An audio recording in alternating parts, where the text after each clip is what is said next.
May nagtanong sa akin, sabi niya, ano ba ang masasabi mo tungkol sa politika ngayon? Sabi ko, ay bahala sila sa buhay nila. Ang sinasabi nila, bigas, bigas, bigas.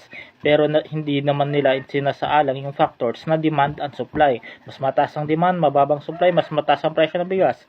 Mababang demand, mas mataas ang supply, mas mababang presyo ng bigas. Pero pag mataas ang demand, mababang supply, mataas ang presyo ng bigas. Ganun yun.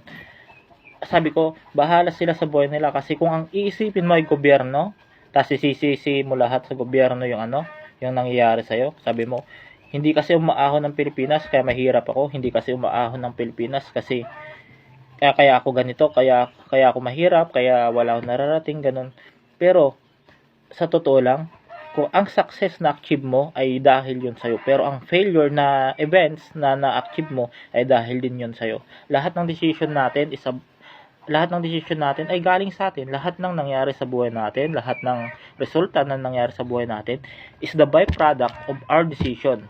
Although hindi lahat ng nangyayari sa atin is a byproduct of our decision, minsan it's a byproduct of our loved ones, of our family, of our relatives, and of our friends, and of ng ating kakilala. Ganun yun.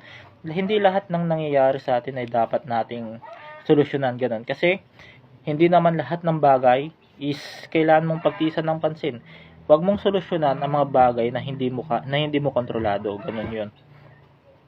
Ang gawin natin is ang i-focus natin sa ang i-focus natin sa sarili natin ay kung paano masenso, no? Magpasalamat tayo sa mga taong naniniwala sa atin, sa mga taong tumutulong sa atin, at sa mga taong nagmamalit sa atin.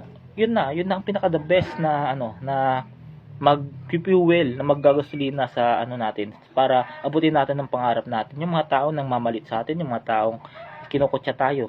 Yun, dapat natin yan pasalamatan. Number 1 yan sa mga taong nagkukutya sa atin. Kasi kung wala sila, hindi natin may isip na magiging successful tayo. Kung wala ang kahirapan, kung hindi natin nakikita na sobrang mahirap ang buhay natin, hindi natin iisipin na kailangan nating umasenso. Ganun yun. Kasi, di ba, kailangan mong tumingin sa positive way. Nakikita mong problema as problema, mali yun. Dapat tingnan mong problema as an opportunity to grow, as an opportunity to level up, as an opportunity to make you better person than you were yesterday. Hindi sila ang kakompetensya mo, hindi sila ang kalaban mo. Ang kalaban mo ay ang sarili mo, kung paano ka magiging successful at kung paano ka mas magiging better kaysa sa sarili mo nung nakaraang 2023 ngayong 2024. Ayan ang kalaban mo. Kailangan ang fokusan mo is maging better person ka, hindi yung huwag kang mag-please ng tao, huwag kang kukuha ng sympathy. Hayaan mo kung makuha nila lahat ng sympathy. Ang mahalaga, mag-focus ka sa goal mo. Kung nag-aaral ka man, mag-focus ka. Kung nagtatrabaho ka man, mag-focus ka sa trabaho. Kung nagbi-business ka man, mag-focus ka sa business mo. At masasabi ko lang, laging nagtatagumpay ang mga taong nakafocus sa mga pangarap nila.